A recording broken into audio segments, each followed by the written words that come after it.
Yeah, Let's talk about FPL now. It's been yeah, 5 weeks already, and this is our game week 5 scores. So let's start with your team. Uh, yeah. we could see the points came from Haaland, Watkins, and Gusto. Gusto Points and were I, very I, and I Saka. have I kept the faith in Gabriel, who came in and delivered 5 points, or else we would be in almost the same point bracket. But yeah, I think I was pretty unlucky. Martinelli scored, but it was chopped off. And then I think Rashford gave an assist. It was chopped off. Sterling hit the woodwork, like the top corner with the free kick. Chilwell didn't play. If he did play, I would have got a double clean sheet.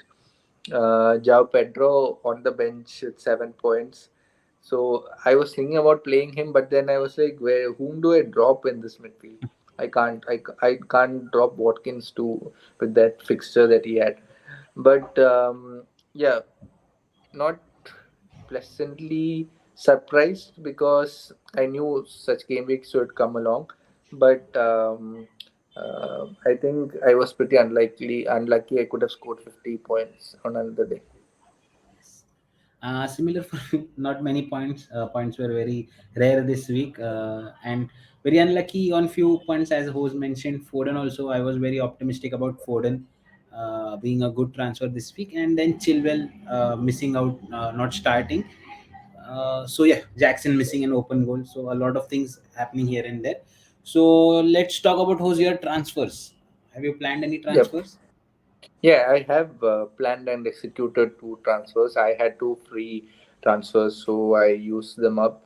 So I got in Alvarez for Watkins. It was high time. I was losing patience with Watkins because he is consistently poor in terms of his points, returning 5 points every game. And also, I got out Chilwell. I couldn't afford another Gabriel saga where I lose point to value. So I want to ship out Chilwell because I already have Gusto. In terms of the difference between both of them, is that Chilwell goes and attacks, but he never gets any points. So it comes down to clean sheets.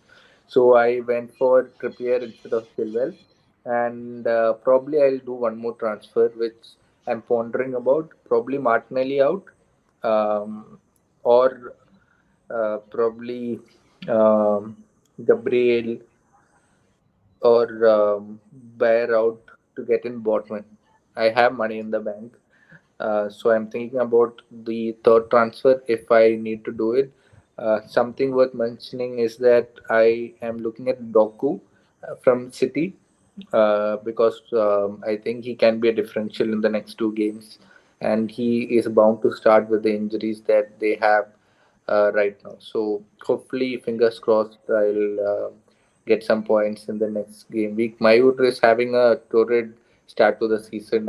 I've never seen him, struggle this much. So that's why he has decided that enough is enough, and he is going to start from basics now. And he has put up a wildcard team which he has activated already. Yeah, Mayur, take us through it. Yes. So the main problem which I was feeling was Chelsea assets. You have seen there was a 6 game week fixture run where they had a 6 easy fixtures, out of which the first three were more easier compared to the last three in which we are now. And we have seen the same struggles throughout Chelsea players, the struggle of finishing. So this is what made me very impatient. And we could see Chilwell losing his place. Jackson was very bad in front of the goal, and Salah, I was missing out on Salah. We have seen Salah is back in form, and the only way out which Liverpool are currently looking at, like the only reliable scorer. Apart from that, Jota is missing open chances. Diaz is missing. Nunes is missing. So Salah was an important player. So yes, so this is my wildcard draft. The main change again, starting with the goalkeepers. I have shipped out both my goalkeepers. The rotation here is very good. There was an option of going Turner and Areola and saving the money and upgrading probably a Bear to someone like a Shar or someone double Newcastle defense. That is still on the cards, not thought about yet. Apart from that, the rotation here is very good, and Turner might drop his spot Turner might be substituted. He might become the second goalkeeper. So there is a risk of that. And Ariola also in future, you never know, might just be the only person I have to rely on. Apart from that, Cash, Estupinian, and Boatman will be my main defense line. As Hose mentioned, he's doubling up on Newcastle defense. I also thought about it, but not sure. Crystal Palace defender might also be an option. Again, Estupinian might lose his place. Trippier is someone I'm looking at. So again, the money is a problem once you get Salah in. So yes, and once you get your money stuck in the defense, it's very difficult to get that money out, going in front, going ahead. So that's why I'm still optimistic, spending very less. Estupinian, Cash, again both attacking midfield, both attacking defenders, and Boatman, who we know they have a good run of fixtures. And Bayer and Kabore both have a double game week coming up, so they might be an interesting pick if I think about playing either of them. Apart from that, Embuemo, Sala, and Diaby. So again, the Diaby place is still, I'm tinkering about. This is, Diaby does not have any good fixtures in the next two fixtures.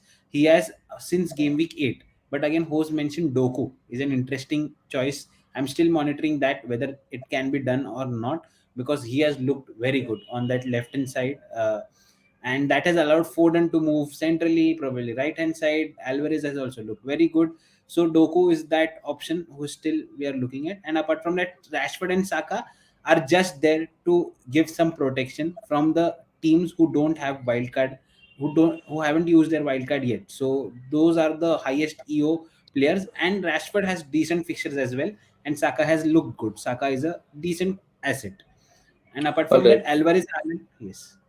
Yeah, for me, two omissions. You don't have a Spurs attacker. Yes. Secondly, just one Arsenal player. Two things that you might have thought about. Yes, the Spurs attacker is something I'm thinking about. So I'm not still sure. Do we want Madison or Son? Again, it's an unknown factor. So I will be taking 2 weeks where Spurs not have the greatest fixtures. I will think about it. Now we have seen Perisic being injured, so Son might again move back to the left winger position, and Richarlison might play as a striker. So Richarlison might uh, become an option in the next 2 weeks. So yes, very that is an unknown asset, and we are still monitoring. So I don't want to take a risk. Saka is that placeholder fall now in game week 8. Probably Saka goes out for a Spurs midfielder, or Rashford, depending on how the situation is. And talking about Arsenal multiple assets, the other option from Arsenal is probably a attacker, because defender, again, Arsenal has a mixed bag of fixtures, not very fixture friendly. But yes, Raya was in the option again. I was very tempted to go Raya over Flecken, because we have seen the way he just elevates this defense and this team to a next level. But again, money is an issue. I can't afford at the moment. So that's the biggest issue. And yes, that is why I'm just going one Arsenal. Also, in terms of Salah, I think he has just scored one goal, and that too that it was a penalty, right? Do you see Salah turning up for matches and scoring goals in this system, or do you think someone like a Nunes can cover for Salah? So that is the risk which we think might be. Again, the original plan was to game week 8, like wildcard in game week 8 or 9, because at that point of time we would definitely know which Liverpool asset we should have gone for, right? Because then the run of fixture is really good. But again, now as I mentioned, this is the unknown factor. Salah is the safest bet, and once we are ready to move into that good Liverpool fixture run, I know Salah is at least set, and then I can think about probably might upgrade, downgrade somewhere else. But yes, as of now, that's the safest bet. So again, I'm at the moment I'm just playing on safe bets rather than high, as compared to other people who are on wildcard, who generally like to take high, chasing someone or probably high upside players. But I am playing safe because I know that's how I play. I just want to be in the uh, upper ranks first, and to have a stable team which could help me, because now this team will be with me for next 15 to 16 game weeks. So I just want a stable core as of now, and the differentials we might be looking at once we know there is sure information or something to look at. But as of now, these are the safe bets. Yep, makes sense. So this is my wild card. If there is anything, I'll let you know. And host this week's captains, nothing to think about, right? Haaland against Nottingham Forest. Yeah. Son captains were lucky to get away with it last game week. I don't think anyone would risk it again. Haaland, if he was on his good day, he would have scored a hat trick. Hmm. Yes, that is true. So Haaland for both of us. And let's quickly take a look at the fixtures. First, let's start with Crystal Palace Fulham. Fulham has looked decent. Okay, Crystal Palace. A lot of people have their keeper Johnston. Again, they have Yeah. missed few of their key defenders. So this might be a one-all game or something like that. So I don't see high chances of Crystal Palace clean sheet, but you never know. Apart from City, that, was Nottingham Man. Forest is the game to target, and also for people who own Brentford assets, this could be a good game for them as well because they're playing Everton, who are shipping in goals. And also Burnley versus United, you'll never know what you're going to get from United playing away. Also, tricky. And But if you, yeah. I fancy the high line, Burnley generally present. So again, something which we have seen Hoyland, Rashford can exploit. Yep, and the big derby Arsenal Spurs match also there on Sunday.